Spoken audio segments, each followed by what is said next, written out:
नरहर कुरुंदकर प्रगत अध्ययन व संशोधन केंद्राच्या वतीनं मी आजच्या सर्व मान्यवरांचं स्वागत करतो. आजचे डॉक्टर गिरधर सीताराम पाटील साहेब यांचंही मी मनपूर्वक स्वागत करतो. आज भारतामध्ये सर्वाधिक चर्चेला जाणारा जो विषय आहे तो विषय शेतकऱ्याशी संबंधित, शेतीशी संबंधित केंद्र सरकारनं जे 3 कायदे केलेले आहेत त्या 3 कायद्यावर संपूर्ण भारताचा मीडिया आणि समाज माध्यम ही त्याच्यावर चर्चा करीत आहेत. अत्यंत प्रतिकूल अशा परिस्थितीमध्ये, अत्यंत थंडीमध्ये दिल्लीचे सगळे रस्ते शेतकऱ्यांनी ब्लॉक केलेले आहेत. अशा परिस्थितीमध्ये हा प्रश्न मूळ काय आहे, हे कायदे काय आहेत, हे कायदे नीट समजावून घेण्यासाठी म्हणून आपण 2 व्याख्यानांचं आयोजन केलेलं होतं. यापैकी पहिलं व्याख्यान नांदेडचे गुणवंत पाटील हंगरगेकर यांनी ते दिलेलं होतं. शेतकरी संघटनेची भूमिका काय आहे ती भूमिका त्यांनी मांडलेली होती. आज आपण डॉक्टर गिरधर सीताराम पाटील यांना बोलावत आहोत. पहिले वक्ते आपले इंजिनियर होते तर दुसरे वक्ते आपले डॉक्टर आहेत आणि हे दोन्ही, एक डॉक्टर आणि एक इंजिनियर, दोघंही शेतकरी संघटनेचे नेते शरद जोशी यांच्या विचारांनी प्रभावित होऊन या चळवळीमध्ये आलेले आहेत आणि जवळपास आपलं आयुष्य त्यांनी या चळवळीला वाहून दिलेलं आहे. ही फार महत्वाची गोष्ट आहे. म्हणजे शेतकऱ्यांच्यासाठी एक डॉक्टर, एक इंजिनियर या प्रश्नासाठी आपली उभी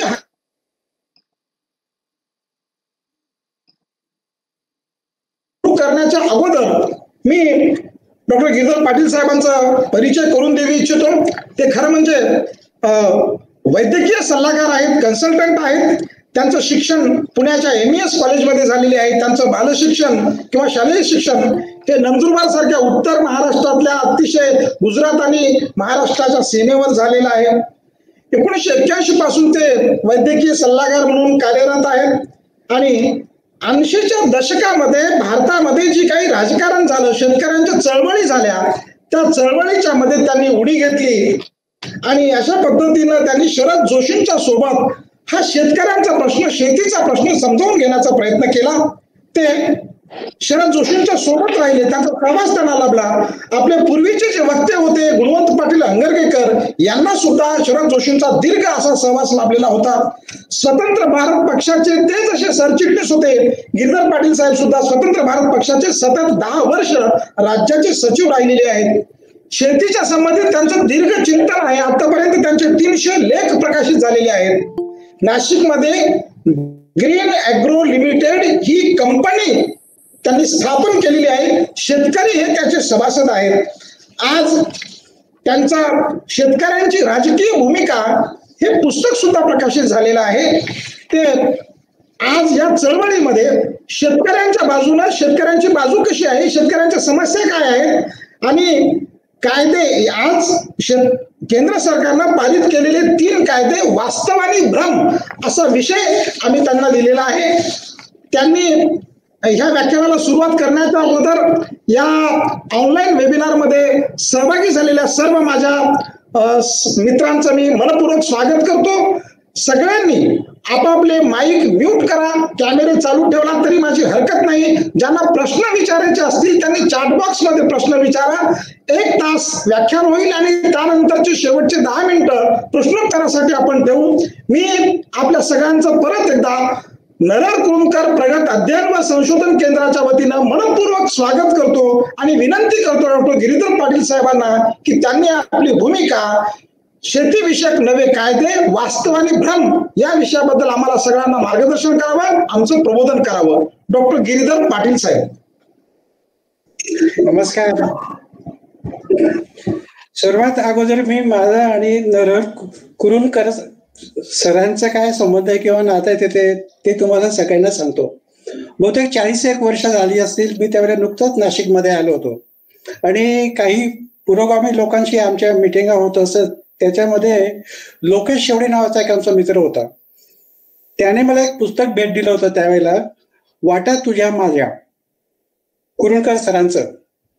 ते पुस्तक मी वाचलं आणि त्याच्यानंतर इतका मी त्याच्यात प्रभावित झालो की त्याच्यानंतर कुरुंदकर सरांचं सगळं साहित्य मी वाचून काढलं आणि तेव्हापासून माझ्या लिखाणामध्ये विश्लेषणात्मक ज्या ज्या गोष्टी असतात त्याच्यावर कुरूंदकर सरांची छाप तुम्हाला दिसून येईल. आता हा जो आपण आज विषय घेतला आहे शेतीचे कायदे आणि त्याचे भ्रम आणि वास्तव, याच्यामध्ये महत्वाचा मुद्दा असा आहे की हे कायदे त्या निमित्ताने होणारं आंदोलन हे मला वाटतं एक निमित्त आहे. याच्या पाठीमागे फार मोठी पार्श्वभूमी आहे आणि ती पार्श्वभूमी वृत्तींमधली आहे. ती साधारणतः बीजेपी सत्तेवर आल्यापासून भारताचा एकंदरीत राजकीय जो काही कारभार होत गेला त्याच्यामध्ये लोकशाहीची जी गळचेपी होत होती त्याच्यातून लोकांना मार्ग, बरेचसे घटक असे होते की थोड्याफार प्रमाणामध्ये ते ऍक्टिव्ह होते, पण पंजाबच्या शेतकऱ्यांनी मला वाटतं संधी घेतली आणि या संपूर्ण बॅकग्राऊंडवरती त्यांनी आपलं आंदोलन छेडलं. खरं म्हणजे शेतीच्या कायद्यांना जे ऐतिहासिक म्हटलं जातं किंवा पहिल्यांदा येतं आणि शेतकऱ्यांचं स्वातंत्र्य वगैरे हे सगळं सांगितलं जे जातं ते वास्तविक पूर्वीपासून साधारणतः शेतकरी संघटना स्थापन झाल्यापासूनच बंदिस्त बाजाराच्या विरोधामध्ये ही चळवळ चालू होती. ही 80-91 पर्यंत आल्यानंतर जागतिकीकरण, उदात्तीकरण आणि खाजगीकरणाची ज्या वेळेला आपल्यावरती वेळ आली त्यावेळेला हा विषय प्राधान्याने चर्चेला गेला आणि शेतीमध्ये त्यावेळेला पहिल्यांदा सुरू झाला.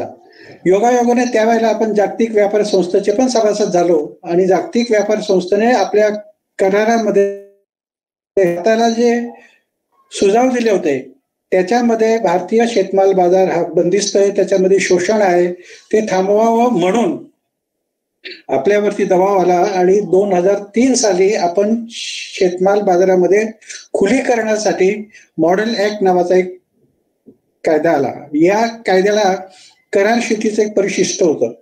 या कायद्यामध्ये शेतमाल बाजारामध्ये जे काही एकाधिकार किंवा बंदिस्तपणा आलेला आहे तो जाऊन बाजार समित्यांच्या व्यवस्थेत खाजगी बाजार समित्या याव्यात, आधुनिक तंत्रज्ञान यावं, आधुनिक अर्थशास्त्रीय संकल्पना याव्यात, या दिशेने प्रयत्न सुरू झाले. पण 2003 साली केंद्राने हा कायदा ज्या वेळेला पारित केला तर राज्यांनी तो स्वीकारायला, कारण शेती विषय हा केंद्राचा विषय नाही, तो राज्यांचा कायदे करतं अंमलबजावणी राज्यांवरती सोपवलेली असते. बऱ्याचशा राज्यांनी तो 2007-2008 अंमलबजावणी नाही केली. विधानसभेमध्ये ठराव केला की आम्ही केंद्राचा स्वीकारतोय म्हणून, पण प्रत्यक्षामध्ये त्याची अंमलबजावणी होऊ शकलेली नाही. मग 2007 ते 8 आणि 2014 या मधल्या काळामध्ये कुठेही काही हालचाल दिसत नाही. 2018 साली ज्या वेळेला शेतकरी संघटनाची म्हणा, व्यापार किंवा उद्योगाची म्हणा, ज्या वेळेला शेतीतल्या एकाधिकाराची चळवळ सुरू झाली त्यावेळेच्या सरकारने नियमन मुक्ती नावाच्या अध्यादेशामध्ये शेतीतले काही भाज्या आणि फळं ही त्या बाजार समितीच्या नियंत्रणातून बाहेर काढली. एवढं जर सोडलं तर याच्यामध्ये सरकार, शेतमाल बाजार याच्यामध्ये काही फार मोठं घडलंय असं आपल्याला दिसत नाही. आता झालं कसं की भारतीय शेतमाल बाजार हा एक जगाच्या व्यापाराचं मोठं आकर्षण स्थान आहे. एकंदरीत उत्पादन, त्याची प्रत, त्याची क्वालिटी, त्याचं जागतिक बाजारामध्ये असलेलं स्थान याच्यावरती साऱ्या जगाचं लक्ष असायचं. त्याच्यामुळे WTOने आपल्याला सांगितलं होतं की हा बाजार तुम्ही सगळ्या जगासाठी खुला करा. त्याच्यामध्ये ठराविक लोकांना खरेदीचा अधिकार, ठराविक लोकांना विक्रीचा अधिकार, ठराविक लोकांना हे सगळं ठराविकपणा तुम्ही सोडा आणि एक व्यापक याच्यावरती जनरल बाजार की तिथे कोणालाही जाऊन शेतकऱ्यांकडून माल घेता आला पाहिजे, अशा प्रकारची त्यांनी सूचना आपल्याला केलेली होती. आता काय झालं की कोरोना आल्यामुळे कोरोनामध्ये प्रकर्षाने असं दिसलं की कोरोना काळामध्ये जागतिक स्तरावरती सगळ्या अर्थव्यवस्था कोसळल्या आणि या अर्थव्यवस्था औद्योगिक क्षेत्रातल्या ज्या होत्या त्या नामशेष व्हायला लागल्या आणि टिकून राहिली फक्त ती शेतीतली अर्थव्यवस्था. जग जे उभं राहिलं किंवा चालू राहिलं ते केवळ शेतीमुळे चालू राहिलं. आणि जगाच्या अशा लक्षात आलं की यानंतरची सगळी भांडवली गुंतवणूक ही शेती, अन्न प्रक्रिया आणि बायोलॉजिकल क्षेत्रातच होणं शक्य आहे. त्याच्यामुळे सगळ्या गुंतवणूकदाराचं लक्ष, वॉलमार्ट असेल किंवा ॲमेझॉन असेल, अशा सगळ्या कंपन्यांचं लक्ष शेतमाल बाजारावरती केंद्रित झालं. यापूर्वी आपण भारतामध्ये परकीय गुंतवणूक यावी म्हणून आपण परकीय गुंतवणुकीला आवाहन केलं होतं. पण या सगळ्या परकीय कंपन्यांनी आपल्याला भारतीय शेतमाल बाजार हा बंदिस्त स्वरूपाचा आहे, त्याच्यामध्ये गुंतवणूक करणं आज आम्हाला शक्य नाही, कारण त्यातली गुंतवणूक फायद्याची होत नाही. हा एक बाहेरच्या गुंतवणूकदाराचा रेटा होता. आणि भारतातले काही कॉर्पोरेट असे होते की त्यांना भारतीय शेतमाल बाजारामध्ये प्रवेश हवा होता. मग त्यांनी सरकारच्या मागे लागून हा सगळा बाजार, बंदिस्त बाजार तो आपल्याला त्यात प्रवेश मिळावा म्हणून सरकारला राजी केलं. आणि लॉकडाऊन सारख्या काळामध्ये कुठेही काही लोकांशी चर्चा न करता, लोकसभेत राज्यसभेत चर्चा न करता अचानकपणे एके दिवशी हे 3 शेतीचे कायदे पास झाले. याच्या मागे करण्यामागे शेतकऱ्याचं हित म्हणून जरी दाखवलं जात असेल तरी शेतकरी या टोटल चित्रामधला एक छोटासा भाग आहे. शेतकऱ्यासाठी सगळं नाहीये. हे व्यापार, उद्योग, गुंतवणूक, भांडवल वगैरे या सगळ्या बाबींशी संबंधित असा हा सगळा कायदा आहे. पण लोकांचा विरोध होऊ नये म्हणून शेतकऱ्यांचं हित, शेतकऱ्यांचं स्वातंत्र्य वगैरे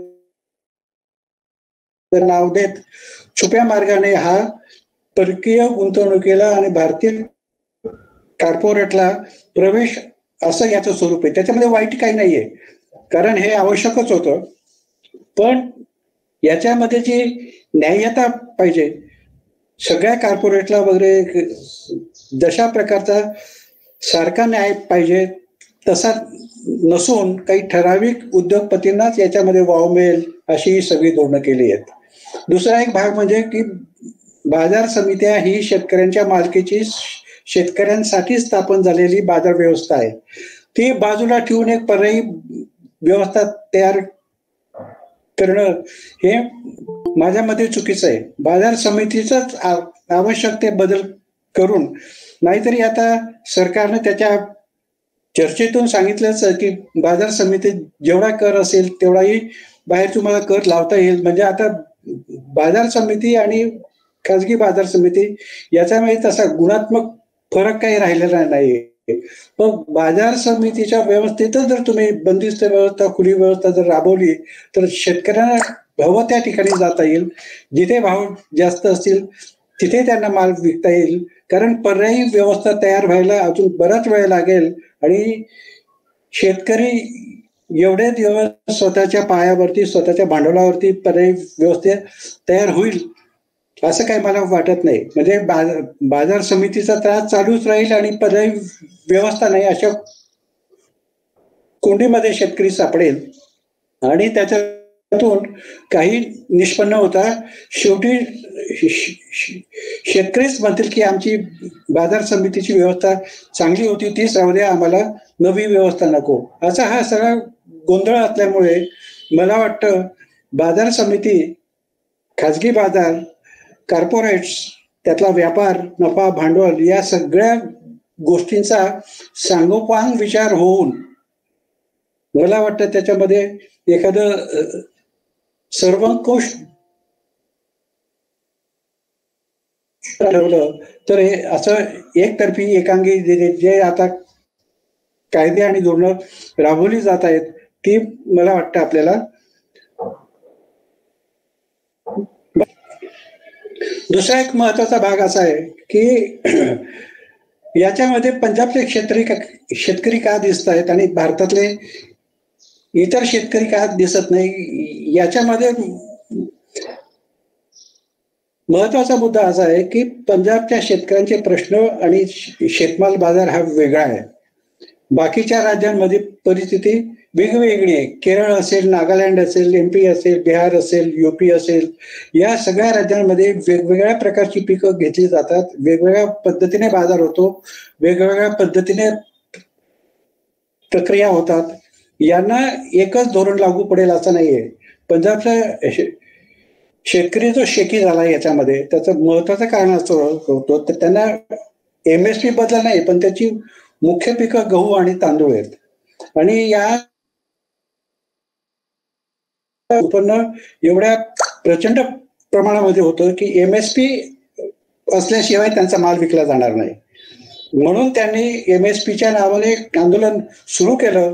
पण एकंदरीत तिने कायद्यांचा अभ्यास केल्यानंतर असं दिसलं की याच्यामध्ये संपूर्ण भारतीय शेतमाल बाजाराचा संबंध दिसतोय. फक्त तो वेगवेगळ्या पातळ्यांवरती वेगवेगळ्या पद्धतीने त्याचा विचार व्हायला पाहिजे, हा एक भाग त्याच्यामध्ये पुढे आला. सुरुवातीला सरकारने पंजाबचं आंदोलन जे होतं ते राजकीय म्हणून बाजूला टाकलं. पण आज जे आपण पाहतो की या आंदोलनामागे कोणीही राजकीय पक्ष आपल्याला दिसत नाही. कोणी एक भारत राज्य स्तरावरचा किंवा देश स्तरावरचा आपल्या नेता तिथे देतात नाही.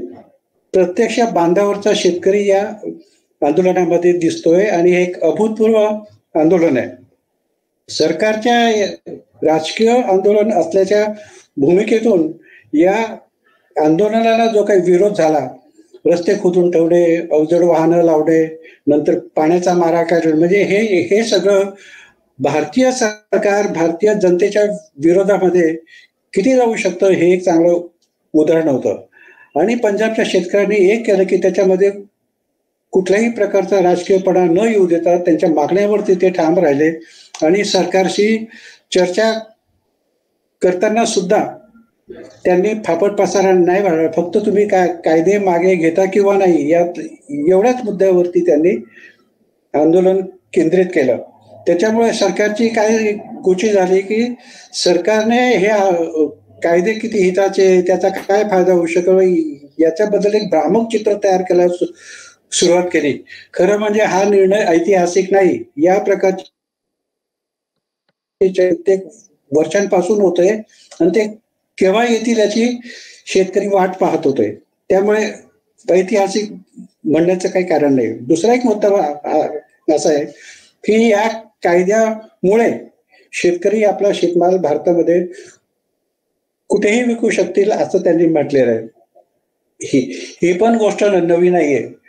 कित्येक वर्षांपासून भारताचा शेतमाल या राज्यातून त्या राज्यात, त्या फक्त मला वाटतं चीनच्या युद्धाच्या वेळी तांदूळाची वाहतूक या राज्यातून त्या राज्यात किंवा कापसाच्या बाबतीमध्ये महाराष्ट्राचा कापूस गुजरातमध्ये, MP मध्ये, आंध्रमध्ये जाऊ नये या प्रकारच्या काही तरतुदी होत्या. पण तसा सर्व शेतमाल भारतीय बाजारामध्ये जाणार नाही असं कुठलंही कायदेशीर प्रावधान वगैरे असं काही नव्हतं. पण काही फारसा तसा अर्थ नाही. तिसरा मुद्दा असा आहे की ते म्हणतात की शेतकऱ्याला हा माल बाजार समितीच्या बाहेर कोणालाही कितीही भावात कसाही विकता येईल. खरं म्हणजे एवढे वर्ष स्थिरावलेली, अंगवळणी पडलेली ही व्यवस्था अचानकपणे बाजार समितीच्या बाहेर येऊन माल विकण्याची परिस्थिती आज तरी नाहीये. बरं, बाहेर कोण घेणार माल तो पण नाहीये. एक आपली परंपरागत चाललेली पद्धत अशी होती की ज्या शेतकऱ्यांचा माल थोड्या क्वांटिटीमध्ये तो बाजार समितीत न्यायला पण परवडत नाही असा माल काही गाव पातळीवरचे लोक, ज्याला आपण चवळे व्यापारी म्हणतो, किरकोळ व्यापारी म्हणतो, ते एका गावामध्ये असा थोडा थोडा माल एकत्र करायचा आणि वाहतुकीला परवडेल असा आपण घेतला की मग तो बाजार समितीत जाऊन विकायचा. म्हणजे ही पर्यायी व्यवस्था अगोदरपासूनच चालू होती. फक्त त्याच्यामध्ये भाव मिळत नसल्याचा हा एक शेतकऱ्यांचा आरोप होता आणि त्याच्यामध्ये शोषण शेतकऱ्यांचं होत असे. नंतरचा भाग म्हणजे ते म्हणतात की या नवीन कायद्यामुळे बाजार समित्या जाणार नाहीत. खरं म्हणजे कॉर्पोरेट ज्या वेळेला या बाजारामध्ये येतील आणि त्यांना बाजार समितीच्या बाहेर खरेदी करण्याची परवानगी असेल तर ते बाजार समितीतल्या भावापेक्षा सुरुवातीच्या काळामध्ये 20-25% दराने, वाढीव दराने माल घेतील. त्याच्यामुळे बाजार समितीत जाण्याचा जो प्रघात किंवा सवय ती शेतकऱ्यांची जाईल आणि बाजार समित्यांचं उत्पन्न कर रूपाने मिळणारं उत्पन्न जे असेल ते एकदा बुडलं की बाजार समितीची व्यवस्थाच कोलमडून पडण्याची शक्यता आहे. त्या एकदा बंद झाल्या की मग कॉर्पोरेट सेक्टरच्या हातामध्ये एकमेव अश्र असं राहील की खरेदीदार आता आम्हीच आहोत. असं आहे की बाजार समितीतले आजचे प्रस्थापित व्यापारी सुद्धा बाजार समितीच्या बाहेर येऊन सक्रिय होतील आणि हा एक नवीन कॉर्पोरेट फोर्स ज्याच्यावर कुठल्याही प्रकारचं बंधन नाही याच्यामध्ये की काय भावाने त्यांनी घ्यावं. फक्त स्पर्धा, शेतमालामध्ये स्पर्धा चालत नाही, कारण शेतकऱ्यांचा शेतमाल एकाच वेळी जो तयार होतो तो अचानकपणे प्रचंड क्वांटिटीमध्ये तयार होतो. तिथे प्रत्येक व्यापाऱ्याची कॅपॅसिटी असते स्टॉक करण्याची किंवा घेण्याची. त्याच्यामुळे याच्यामध्ये स्पर्धा होणं शक्य नाहीये. याच्यामध्ये जेवढा माल तयार होतो तेवढ्या विक्रीची ताबडतोबीने वितरण होण्याची क्षमता जोवर येत नाही तोपर्यंत अशा प्रकारच्या संकल्पना फक्त ऐकीव किंवा चर्चेच्या पातळीवरती राहतात. त्यामुळे सरकार म्हणतोय की जमिनीच्या बाबतीत तुमचे काहीच व्यवहार होणार नाही. त्याच्यामध्ये खोच अशी आहे की करार मोडल्यानंतर ज्याचं नुकसान होईल तो भरपाईसाठी वांधा समितीमध्ये जाईल. वांधा समिती मग ती SDOची असो की न्यायालयाची असो, त्याच्यामध्ये एखाद्या पार्टीवरती म्हणजे शेतकऱ्यावरती जर बोजा आला की तुम्हाला करारदाराला एवढे पैसे नुकसानी पोटे द्यायचे आहेत आणि शेतकऱ्याकडे नसले तर तो बोजा त्याच्या सातबाऱ्यावरती चढणार आहे. म्हणजे तुम्हाला पैसे द्यायची आवश्यकता नाही पण बोजा अंगावरती घ्यायची त्याच्यामध्ये प्रावधान आहे. असे बोजे चढत चढत त्या शेतीची किंमत आणि बोजा हे जर समान झाले तर शेती विकून किंवा ठेवून शेतकऱ्याला काहीच फायदा नाहीये.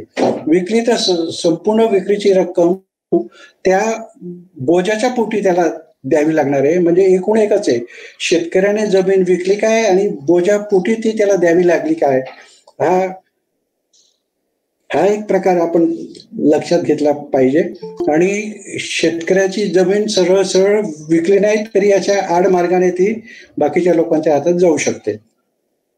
असे सगळे बारीक सारीक जे गोष्ट. आता बीजेपीचा एक गुणधर्म असा आहे की ते कुठल्याही गोष्टी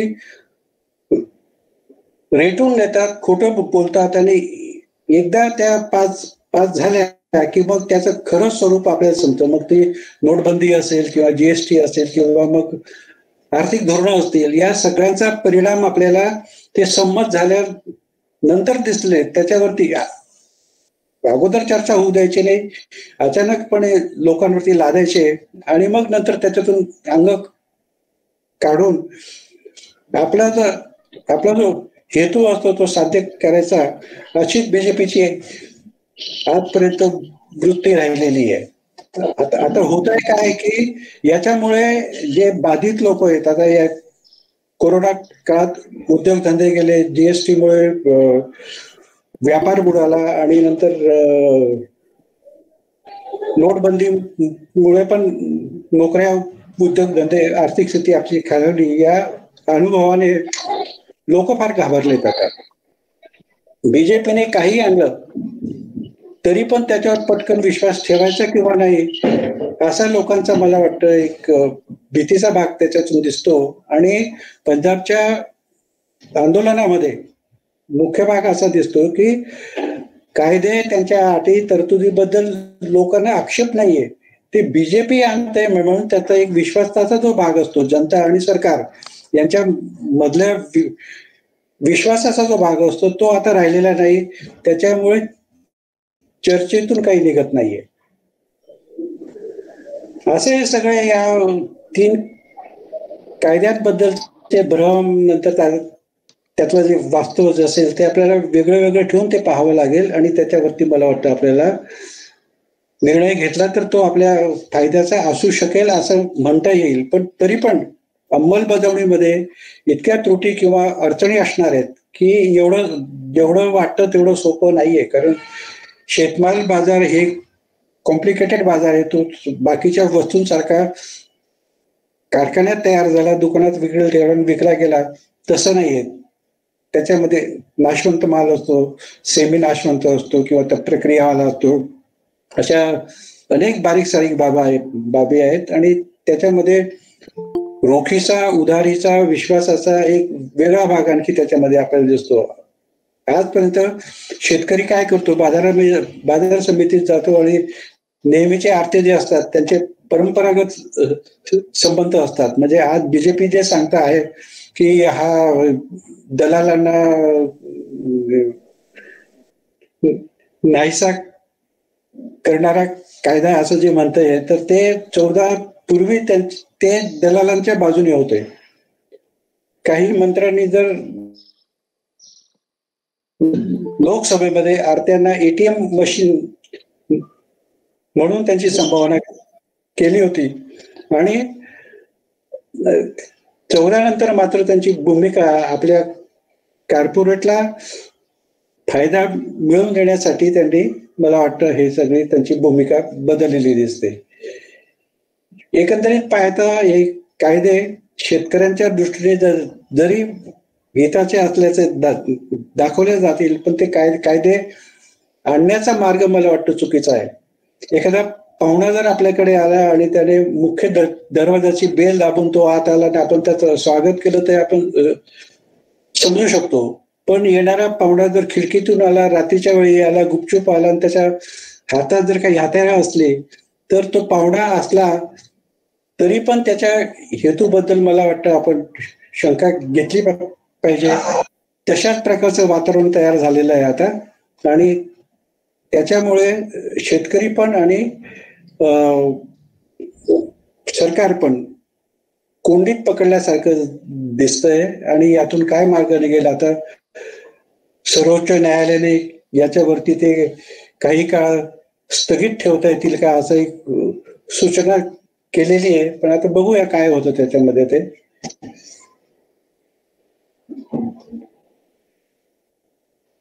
कोणाचे प्रश्न असतील तर तुम्हाला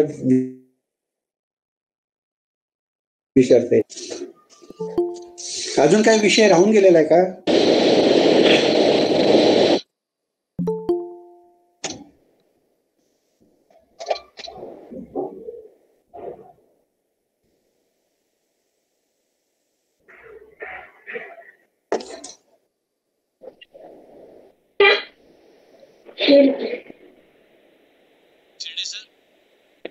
आवाज येत नाही. आवाज येत नाही. चिरडे सर बोला. चिरडे सर. हा, आता येतो. आता येतो का? हा, बोला. तुमचं निवेदन झालेलं असेल तर आपण हे सत्र प्रश्नांच्यासाठी खुलं करू. ज्यांना प्रश्न विचारायचे आहेत त्यांनी चॅट बॉक्स मध्ये आपले प्रश्न लिहा. स्वतःच्या म्हणून काही शंका आहेत, मला तुमच्याशी चर्चा करायला आवडतील. तसं तुम्ही असं म्हणालात की सुरुवातीच्या काळामध्ये ही एपीएमसीची व्यवस्था कॉर्पोरेट सेक्टर मधले लोक 20-25% भाव वाढवून देतील, पण एकदा ही व्यवस्था कोलॅप्स झाली की मग मात्र शेतकऱ्यांचं शोषण सुरू होईल असं तुम्ही म्हणाला. तर डॉक्टर अशोक गुलाटी हे कृषी अर्थतज्ञ आहेत, तुम्हाला माहिती आहे. ते असं म्हणाले परवा की दुधाच्या संदर्भात आज अमूल दूध विकत घेतं, नेस्ले विकत घेतं, हटसन विकत घेतं, लाखो लिटरचं दूध एकत्रित करतात, परंतु तिथं कोणीही शेतकऱ्यांचं शोषण करत नाही असं त्यांचं म्हणणं आहे. तर जर दुधाचं शोषण होत नसेल तर शेतकऱ्यांचं शोषण कसं होईल असा प्रश्न ते विचारतात लोकांना. तुमचं काय म्हणणं आहे? नाही, दूध आणि पोल्ट्री वगळता सगळा शेतमाल हा वेगवेगळ्या प्रकारचा दिसतो आणि याच्या मध्ये तेजी मधनं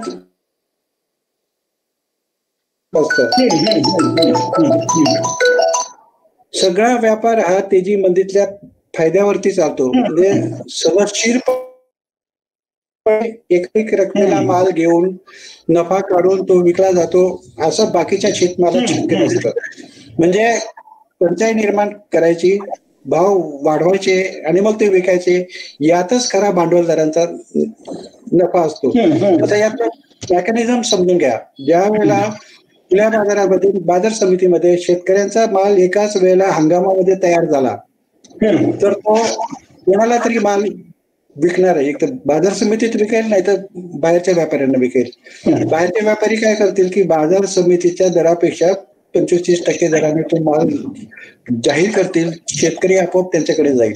हा माल 25% दराने जास्त खरेदी झाला की त्यांना आता साठवणुकीची परवानगी आहे, किती माल साठवायचा. आणि अडाणी आणि अंबानीचे गोडाऊन संपूर्ण भारतात आज तयार आहेत. एका हंगामात तयार झालेला माल त्यांच्या गोडाऊन मध्ये गेला, शेतकऱ्यांच्या हातातून निसटला तो एकदा की मग या मालाचे भाव वाढतील आणि पुढच्या हंगामामध्ये शेतकऱ्याचा माल येईपर्यंत ही तेजी चालू राहील. आणि दुसरा भाग त्यातला की दुसऱ्या हंगामातला शेतकऱ्यांचा शेतमाल ज्या वेळेला बाजारात येईल त्यावेळेला आपल्याकडे अगोदरच्या दराने साठवलेला जो शेतमाल असेल तो कमी दराने, म्हणजे तोटा झाला तरीही कमी दराने बाजारामध्ये ओतला जाईल. बाजारामध्ये ज्या वेळेला शेतकऱ्याचा माल आणि हा साठवलेला माल एकाच वेळेला ज्या वेळेला येतील तर त्याच्यातल्या दराची तफावत शेतकऱ्यांना सहन होणार नाही. शेतकरी त्या कोलॅप्स होतील आणि शेतकऱ्यांना त्या कमी दरामध्येच माल विकावा लागेल. म्हणजे अजून एक असं आहे की आता पंतप्रधान दुपारी भोपाळमध्ये असं बोलत होते की आम्ही MSP ही संपवलेली नाही, कृषी उत्पन्न बाजार समिती आम्ही स्क्रॅप केलेल्या नाही, आणि ही जी कॉन्ट्रॅक्ट फार्मिंग आहे ही सुद्धा आम्ही जबरदस्तीने कोणावर लादत नाही, असं त्यांचं म्हणणं आहे. तर आता हे 3 मुद्दे जे आंदोलनातले महत्वाचे आहेत, तर हे आंदोलन पुढे कोणती दिशा घेईल? म्हणजे आंदोलकांचं जे म्हणणं आहे की पूर्ण 3 करा तेव्हा मला बोलू, ही भूमिका योग्य नाही. आंदोलनांचं म्हणणं जे आहे ना की कायदे मागे घ्या, म्हणजे ज्या पद्धतीने तुम्ही आणले ती पद्धत चुकीची आहे. तुम्ही लोकसभेमध्ये चर्चा करा, शेतकऱ्यांची चर्चा करा, राज्यसभेत चर्चा होऊ द्या, सगळ्या देशामध्ये त्याच्याबद्दल चर्चा होऊ द्या आणि त्याच्यातून जे निघेल ते आम्ही स्वीकारायला तयार आहोत. तुम्ही चोर मार्गाने आमच्यावरती पाटील साहेब, ही भूमिका तुमची मला आवडलेली आहे. पण दुसऱ्या बाजूला असं आपण बघतो की जेव्हा ड्रास्टिक चेंजेस एखादे करायचे असतात पॉलिसी लेवलवर, तिथं प्रत्येकाशी विचार करण्याची काही पद्धती आपल्याकडे नाही. जेव्हा 1991 आपण PV नरसिंहरावने गॅट करार स्वीकारला, डंकेल प्रस्ताव आपण स्वीकारला, तेव्हा काही प्रत्येक राज्याशी, जनतेशी काही चर्चा केलेली नव्हती. म्हणजे असंही एक चर्चा बाहेर चालू आहे की जर गॅट कराराच्या वेळेस जर आपण चर्चा केली नव्हती सगळ्यांशी मिळून, तर अशा पद्धतीचे मग अप्रिय कायदे आणायचे की नाही, हा एक प्रश्न लोकांच्या मनामध्ये आहे. नाही. गॅट करारावेळेची परिस्थिती फार वेगळी होती. आपल्याला त्यात पर्याय नव्हता. आपल्याला गॅट करार स्वीकारणं अपरिहार्य होतं, कारण आपल्याला भारताचं सोनं परदेशात गहाण ठेवून त्या याच्यातून बाहेर पडावं लागलं होतं आणि गॅट करार स्वीकारायचा किंवा नाही याचा पर्याय नव्हता आपल्याला. त्याच्यामुळे त्याच्यावर चर्चा करणं वगैरे भागत नव्हतं. एक वेळ तुम्ही गॅट करार स्वीकारल्यानंतर चर्चा व्हायला होती, ती पण आपल्याकडे झाली नाही. जागतिकीकरणाला दोष देतच आपण सगळं ते जागतिकीकरण स्वीकारतो. साहेब, आमचे प्राध्यापक प्रदीप वेसनेकर आहेत. हो, प्रदीप वेसनेकर सरांचं असं म्हणणं आहे की हे आंदोलन फक्त पंजाबमध्येच का आहे? MSP मुळे. पंजाबातली परिस्थिती अशी आहे की त्यांचं मुख्य पीक गहू आणि तांदूळ आहे आणि या गहू आणि तांदूळाची जर सरकारने खरेदी नाही केली तर त्यांचं मार्केट विकसित झालेलं नाही. तो त्यांना माल कवडी मोलातच विकावा लागणार आहे. MSP मुळे किमान त्यांना 2 पैसे हातामध्ये मिळतात. तसा हा सगळ्या शेतमाल बाजारातला एक थोडासा भाग आहे. दुसरी एक भीती अशी आहे की एकदा बाजार खुला झाला की त्याच्यामुळे तुम्हाला MSP मागता येणार नाही. बाजारात जे भाव असतील ते तुम्हाला घ्यावेच लागतील. त्याच्यातली खोच अशी आहे कारण एकाच वेळी तुम्हाला खुला बाजार आणि बंदिस्त बाजार एकाच आव्हानामध्ये नाही करता येणार. पण आता मला असं वाटतं पाटील साहेब की परत तुम्ही शरद जोशींच्या खूप जवळ राहिलेले आहात, ते मुक्त अर्थव्यवस्थेचा स्वीकार करणारे होते. तर आता ही जर व्यवस्था खुली होत असेल तर त्याचा खरोखर शेतकऱ्यांना लाभ होणार की नाही होणार? नाही, अशा परिस्थितीत होणार नाही. कारण खुलेपणाची प्रक्रिया ही अत्यंत नाजूक प्रक्रिया असते आणि भारतासारख्या शोषण युक्त व्यवस्थेमध्ये अचानकपणे खुलेपणा येणं शक्य नाही. तसा जर आणला आपण तर त्याच्यामध्ये भाई भतीजाची भांडवलशाही डेव्हलप होते आणि ज्या लोकांचा सरकारशी संबंध, राजकीय आर्थिक संबंध असतो त्या लोकांचा फावतो आणि ते मग शोषणाची प्रक्रिया अधिक तीव्र होते. त्याच्यामुळे सगळ्या लोकांची म्हणजे जमिनीवरची प्राथमिक तयारी झाल्याशिवाय खाजगीकरण, खुलीकरण होणार नाही या मताचा मी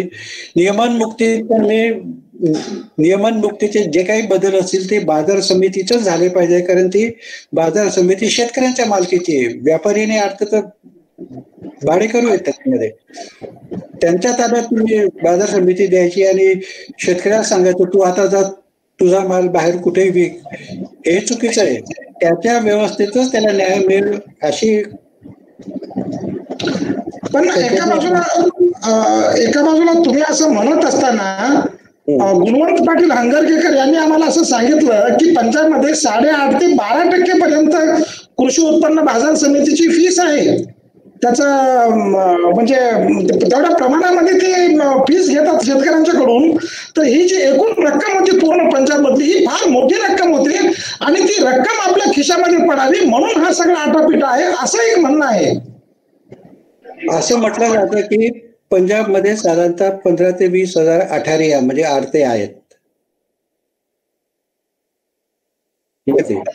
आज तुम्ही दिल्लीच्या सीमेवरचं आंदोलन जर पाहिलं आणि त्याच्यात सामील झालेल्या लोकांची संख्या जर बघितली तर ती व्यस्त दिसते आपल्याला. म्हणजे 15 ते 20 हजार तर एका कोपऱ्यात दिसतील तुम्हाला.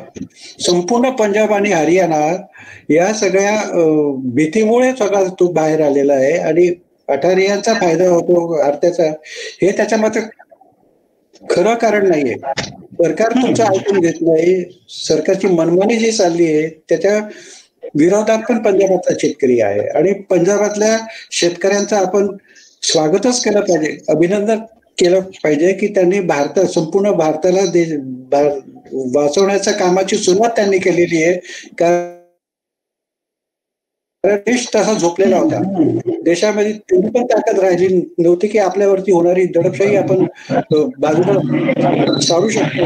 एवढी पण देशात राहिली नव्हती. त्यांनी आपल्या निमित्त काय का असेल, शेतमाल बाजाराचे कायदे असतील किंवा काही असेल, पण लोकशाहीमध्ये जनतेचं स्थान आणि सरकारचं स्थान याचा निवडला लागण्यासाठी तरी मला वाटतं या आंदोलनाची एक वेगळ्या प्रकारची गरज आपल्याला विशद करता येते. अजून कोणाचे काही प्रश्न असतील तर विचारा, मग आपण समारोप करू. सर माझा एक प्रश्न आहे सर. सुकाळे सर विचारा. सुकाळे सर. पाटील साहेबांनी आता MSP चा मुद्दा सांगितलेला आहे. मला वाटतं भारतामध्ये केवळ 23 पिकांना MSP लागू आहे. त्यापैकी 8-9 अन्नधान्य आहेत, बाकी 7-8 तेलबिया आहेत, बाकी इतर पिके आहेत. एकूण पिकापैकी केवळ 6% पिकांना MSP आहे आणि त्यापैकी केवळ 2% माल MSP ने खरेदी केला जातो. तर हा सर्व विचार करता देशातील एकूण जो शेतमाल आहे तर तो सर्व शेतमाल MSPच्या दराने भारत सरकारला खरेदी करणं शक्य आहे का? भारताचं एवढं बजेट आहे का? आणि दुसरा मुद्दा असा आहे की आता बाजारपेठेला पर्यायी व्यवस्था सरकारने थोडेफार आणलेली आहे. तर अशा पातळीवर मागणी आणि पुरवठ्याची किंमत शेतमालाला ठरल्याशिवाय शेतकऱ्याच्या दृष्टीने जेव्हा आपण विचार करतो तेव्हा मुक्त व्यापाराशिवाय शेतकऱ्याला पर्याय नाही. कारण सरकार हे सर्व खरेदी करू शकत नाही. व्यापारीच निर्माण झाले पाहिजेत आणि व्यापाऱ्यांनीच हा माल खरेदी केला पाहिजे असं मला वाटतं. तर या संदर्भात आपलं काय मत आहे सर? बरोबर आहे, अगदी बरोबर आहे. व्यापारातून खाजगी क्षेत्रातच हा माल झाला पाहिजे, पण बाजारातली शेतमाल भावाची जी पातळी असते ती मला वाटतं या किमान हमी दराने ठरते. त्या दराने खरेदी किती होते हा एक भाग झाला त्याच्यामध्ये, पण बाजारामध्ये भाव स्थिर होण्यासाठी किमान पातळी तरी तुम्हाला निर्देशांक जर तुम्हाला माहित असेल की अमुक पिकाचा किमान दर हा आहे तर बाजार त्या पद्धतीने चालतो, ती पातळी जर तुम्हाला दाखवता आली नाही की या पिकाचा MSP हा आहे तर बाजार कितीही खाली जात शेतमालाचं नुकसान करू शकतो. सर, आज MSP ने जर माल खरेदी केला नाही तर त्यावर कुठल्याही प्रकारची कारवाई होत नाही ना. MSP ला अर्थच काय, MSP म्हणजे शेवटी सरकारचं नियंत्रण नको ना सर. याच्यावर सरकारचं नियंत्रण जर ठेवलं तर पुन्हा शोषण. बरोबर. MSP ही मला वाटतं इमर्जन्सी व्यवस्था आहे, सलाईन सारखं आहे. तो मूळ आधार बरा करण्याचा उपाय नाहीये तो. कसं झालंय की आता पंजाब आणि हरियाणा यातली राजकीय परिस्थिती असेल, सत्ता समीकरण असेल, त्याच्यामुळे हा प्रघात पडलेला आहे. एकाएकी तो थांबवून तुम्हाला चालणार नाही. ते व्यसनासारखं असतं. दारू प्यायची सवय लागली की ते ताबडतोब तुम्ही जर त्याला थांबवलं तर ते शक्य होत नाही. हे अर्थशास्त्री लोकांनी सरकारी धोरणांमध्ये लवचिक बदल आणत हळूहळू करता ते आपल्याला ऑपरेशन सारखं आपल्याला ते करता येईल. अचानकपणे दसमुसळेपणा करायचा आणि काहीतरी लागायचं आणि उलट सुलट करायचं, त्याच्यातून अराजकता येऊ द्यायची, हे मला वाटतं थोडंसं धोक्याचं ठरेल. सर, पण हे आता जे चालू आहे सगळं एकूण चित्र असं दिसतंय की पंजाब आणि हरियाणा या दोन राज्यामधल्या शेतकऱ्यांचा या कायद्याला तीव्र विरोध आहे आणि पूर्ण भारतामध्ये जे अन्य गहू धान्य किंवा ज्यांनी आपले सगळे पिकाचे पॅटर्न बदलले, शेतीची पद्धती बदलली, त्या सगळ्यांनी या कायद्याला समर्थन केलेलं आहे. आता जे MSPचा मुद्दा बोलत असताना एकट्याने असं सांगितलं की मध्य प्रदेशमध्ये 1 क्विंटल गव्हासाठी जेवढा पैसा लागतो, उत्पादन मूल्य लागतं त्यापेक्षा अर्ध उत्पादन मूल्य पंजाबमध्ये लागतं आणि त्यामुळे MSP त्यांच्या अधिक फायद्याची आहे आणि त्यामुळेच ते अधिक. तुमचं काय म्हणणं आहे? बरोबर आहे ना की भारतीय शेतमाल बाजारामध्ये जर अतिरिक्त उत्पादन होत असेल, कमी उत्पादन खर्चाचं, तर त्याचा निचरा होणं पण आवश्यक आहे की नाही. भाव जरी काहीतरी असेल तरी एवढ्या मोठ्या प्रमाणात होणारा गहू आणि तांदूळ सरकारच्या निमित्ताने काय होत असेल, कारण तो प्रचंड माल जर भारतीय शेतमाल बाजारात आला तर बाकीच्या शेतकऱ्यांना काही स्कोप राहणार नाही. MPच्या किंवा महाराष्ट्रात ज्यांचा उत्पादन खर्च जास्त आहे त्यांना तर त्या दराने विकताच येणार नाही ना. म्हणजे जर हा कमी उत्पादन खर्चाचा माल जर सरकारने घेतला तर मालाचा जो काही निचरा असतो तो बाकीच्या बाजारामध्ये त्याचा समतोल साधला जातो आणि इतर मालाच्या खपतीची पण शक्यता वाढते. पाटील साहेब, मला असं वाटतं की आता आंदोलनाची दिशा काय होईल, मग आता काय पुढे काय पर्याय काय या आंदोलनाला? नाही, एकंदरीत राजकीय परिस्थिती आणि पंजाबच्या शेतकऱ्यांचा हट्ट बघता मला वाटतं सरकारला त्याच्यामध्ये नमतं घ्यावं लागेल असं दिसतंय.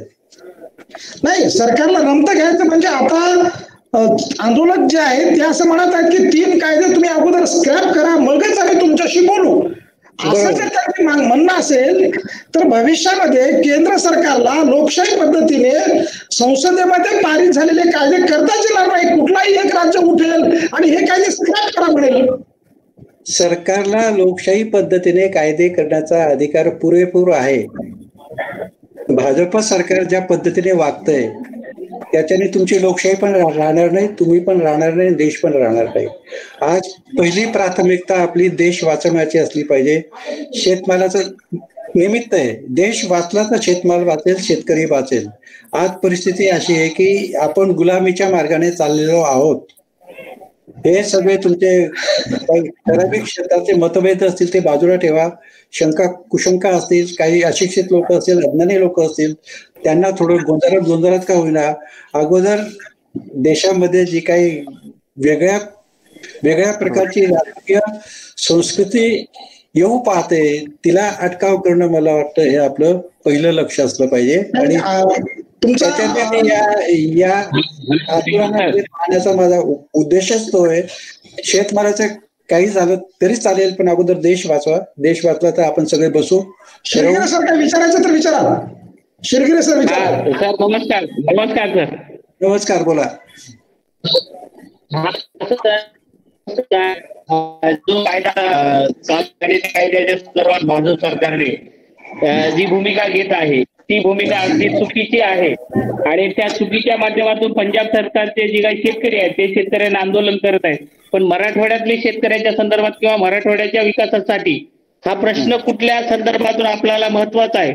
आम्ही मराठवाड्यातून बोलतो आणि मराठवाड्यातली जी शेती आहे आणि त्या शेती संदर्भातली जी काही भूमिका आहे ती भूमिका फार महत्वाची आहे. आणि मराठवाड्यामध्ये एक तर सिंचनाची व्यवस्था नाही आहे आणि त्या सिंचनाच्या व्यवस्थेमुळे मराठवाड्यातला शेतकरी हा आत्महत्या करत आहे. मग त्याच्यावर म्हणजे हे काय कायदा जो केलेला आहे हा बीजेपी सरकारनं म्हणजे आत्महत्या करण्यासाठीचा कायदा केला असं तुम्हाला वाटते का सर? नाही, काय झालंय की भारताची शेतीतली विविधता ती आहे ना, ती वेगवेगळ्या प्रकारची आहे.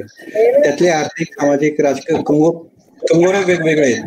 सगळ्यांसाठी एकच धोरण राबवून एकच कायदा लागू पडेल असं नाहीये. प्रत्येक ठिकाणची पीक पद्धती असेल, सिंचनाच्या व्यवस्था असेल, शेतकऱ्यांची आर्थिक परिस्थिती असेल, शैक्षणिक नॉलेज असेल, तंत्रज्ञान असेल, बाजार व्यवस्था असेल, एक्सपोर्ट, पीक पद्धती या सगळ्यांचा विचार होऊनच तिथं धोरण ठरलं पाहिजे. एक धोरण संपूर्ण भारतभर तुम्हाला राबवता येईल असं मला वाटत नाही.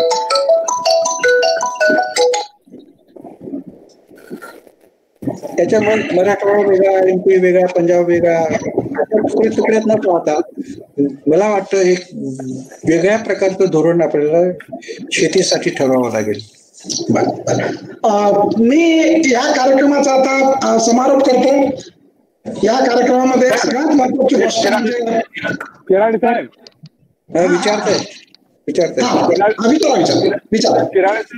आता सांगितलं किमान आधारभूत किमतीचा फायदा पंजाबच्या शेतकऱ्यांना होईल, एमपीच्या नाही. खरं म्हणजे किमान आधारभूत किंमत जी ठरते आहे ती उत्पादन खर्चावर आधारित आहे. त्यांचा उत्पादन खर्च यील्ड कमी जास्त असल्यामुळे कमी दिसतो, त्यामुळे त्यांना. परंतु जो आज मध्य प्रदेशच्या माणसाला एमएसपी मिळते आहे ती एमएसपी सुद्धा जी पंजाबला मिळते ती मध्य प्रदेशला मिळते आहे का? तर नाही मिळत आहे. म्हणजे मध्य प्रदेशच्या शेतकऱ्याला कदाचित कमी फायदा होईल. जसं आपण बघतो की कोल्हापूरच्या भागामध्ये ऊसाचा शेतकरी संपूर्ण ऊसाचा असल्यामुळे तो एकजूट 2 मिनिटात होता. राजू शेट्टींनी सांगितलं की आपल्याला आंदोलन करायचं आहे. त्यांना माहिती आहे की एकच पीक सगळे शेतकरी. आपल्या भागात काय माहिती आंदोलन करतो तोपर्यंत कापूस संपलेला असतो, तोपर्यंत त्याचं सोयाबीन संपलं तोपर्यंत त्याचा भुईमुग असतो. म्हणजे त्याच्यासाठी आंदोलन करतो. तो काय म्हणतो बघू पुढच्या हे लढतायत म्हणून करतायत. ऍक्च्युअली एमएसपी जी आहे ही किमान आधारभूत किंमत ठरवताना ती आपल्या महाराष्ट्रातल्या ज्या पिकांना आहेत त्यांना त्या पद्धतीत मिळत नाही. पण जर समजा 1000 रुपये पंजाबला मिळत असेल तर मला 200चा जरी फायदा होणार असेल तर तो 200चा फायदा का सोडावा? आणि जे आता गिरधर पाटील साहेबांनी सांगितलं की बाजार समित्या ज्या संपवून टाकतील सुरुवातीला 20% देऊन आणि नंतर मग घेण्याचा, तर मग 2000 जरी खर्च असेल 500 रुपयाने देतो का? तर तुम्ही नाही म्हणू शकत नाही. आज आमच्या जळगाव जिल्ह्यामध्ये केळीची परिस्थिती अशी आहे, व्यापारी केळीचे भाव ठरवतात. बोर्डर लिहितात 1000 रुपयाचा, कोण त्याने 1000 रुपयाने घ्यायला पाहिजे की नको? तो घेतोय 400 रुपयाने, कारण बाजार त्याला एमएसपी नाहीये. म्हणजे उलट ज्या पिकांचा किमान आधारभूत किंमत ठरलेली नाही, उत्पादन खर्चावर आधारित ज्याची किंमत ठरत नाही, त्या सगळ्याच पिकांची उत्पादन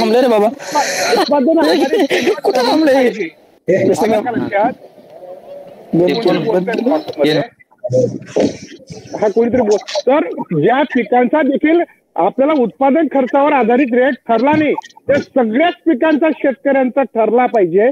आणि जर तो ठरला त्याच्या खाली मग ते मार्केट असो किंवा हे असो त्याच्या खाली घेता येणार नाही. त्याच्यावर तुम्ही मग बाजारभाव चालू द्या. कुणी 1000ला घ्या, कुणी 800ला घ्या. पण जर का माझा खर्च 500 मला 600 मिळाले पाहिजे तर ते तर मिळाले पाहिजेत ना. ही वर्षानुवर्षाची लूट जी आहे आजकाल जे गिरधर पाटील साहेबांनी सांगितलं की जे जुने आपले हे होते म्हणजे आता सातबाऱ्यावर जसं त्यांनी सांगितलं की नाव लिहिलं जाईल आपले जे सावकारी कायदे होते त्याच्यात ते असंच होतं तू एवढे पैसे दिले नाही एवढा व्याज झाला दिलं नाही तुझ्या सातबाऱ्यावर मी बोध झाला होतो. पाटील साहेब बोला तुम्ही 2 मिनिटांमध्ये बोला हा विषय कुठला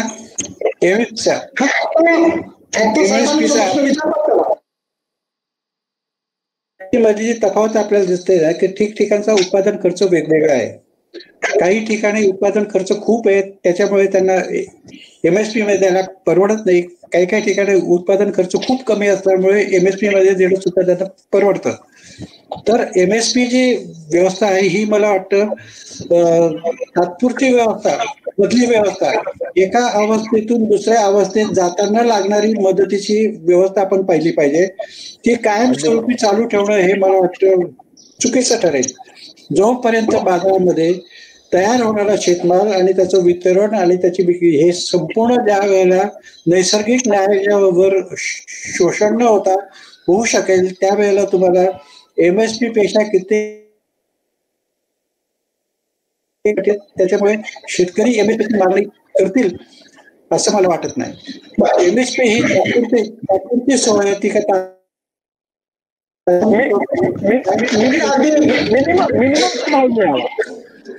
पातळी आहे म्हणजे हा एकदम बरोबर म्हणजे त्याला आत्महत्या करायची पाळी येणार नाही ब्लॅक मार्केट नको अगदी बरोबर आहे. एका बाजूला आपण मिनिमम सपोर्ट प्राइसची चर्चा करतो आहोत तर दुसऱ्या बाजूला जगाच्या उत्पादनासोबत सुद्धा आपल्याला आता स्पर्धा करायची आहे. कारण एकच एक उत्पादन जर सगळ्या जगातले लोक केले तर नक्कीच आपल्या पिकालाही काही अर्थ होणार नाही. मातीमोल भावाला व्यापारी घेतील आणि म्हणून येत्या काळामध्ये शेतकऱ्यांना माहिती तंत्रज्ञान आणि जगभरातला बाजारपेठ या सगळ्यांची माहिती असण्याची खूप आवश्यकता आहे. या कायद्याच्या निमित्तानं आपण शेतीविषय हा आपल्या चर्चेच्या केंद्रस्थानी आणलेला आहे. ही एक फार महत्वाची गोष्ट आहे. खरं म्हणजे हे या तिन्ही कायद्याबद्दल साधक बाधक चर्चा दोन्ही बाजूला चालू आहे आणि म्हणून नरहर कुरुंदकर प्रगत अध्ययन केंद्राच्या वतीनं आम्ही हा कार्यक्रम आयोजित केलेला होता. एक पहिली म्हणजे या कायद्याच्या बद्दल आम्हाला जे भ्रम आणि वास्तव होतं हे बोलण्यासाठी आम्ही गिरधर पाटलांना इथं निमंत्रित केलेलं होतं. मागे 2 दिवसापूर्वी गुरुवार पाटील हंगरगेकर यांनी शेतकरी संघटनेची भूमिका या कायद्याबद्दलची काय होती ती त्यांनी विशद करून आम्हाला सांगितली. या कार्यक्रमामध्ये आपल्या वेळातला वेळ काढून गिरधर पाटील साहेब आले आणि आम्हाला मार्गदर्शन केलं.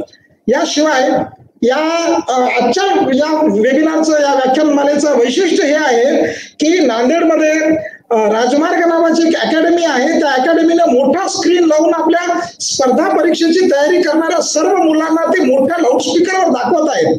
एक मोठा क्लास त्यांचा भरलेला आहे. माझ्याकडे व्हॉट्सअपवर त्यांनी फोटो पाठवलेले आहेत. याशिवाय आता चोपड्यामधून आमचे मित्र इथं सहभागी झालेले आहेत आणि याशिवाय आमचे मित्र दुर्गेश श्रवंते आहेत. याशिवाय आमचे विद्यार्थी अनेक इथं जोडल्या गेलेले आहेत. खांडेश्वर बोंडले आमचे स्पर्धा परीक्षेची तयारी करणारे मित्र या वेबिनार मध्ये जोडल्या गेलेले आहेत. या कार्यक्रमामध्ये अनेक श्रोते आहेत आणि पत्रकारांनी सुद्धा याच्यामध्ये सहभाग नोंदवलेला आहे. या कार्यक्रमाला आवर्जून श्यामलताई पत्की, दीपनाथ पत्की, विश्वास कुरुंदकर यांची तर प्रत्यक्ष मदत यामध्ये झालेली आहे. आमचे मित्र अभय दातार, आमचे दुसरे मित्र संदीप गायकवाड या कार्यक्रमामध्ये सहभागी झाले. मी या सर्व उपस्थित श्रोत्यांचं, प्रेक्षकांचं, ज्यांनी आवर्जून काही प्रश्न विचारले, आमचे डॉक्टर विकास सुकाळे सर, या सगळ्यांचं मी मनपूर्वक आभार मानतो आणि हा कार्यक्रम संपला असं जाहीर करतो. जय हिंद, जय महाराष्ट्र, नमस्कार.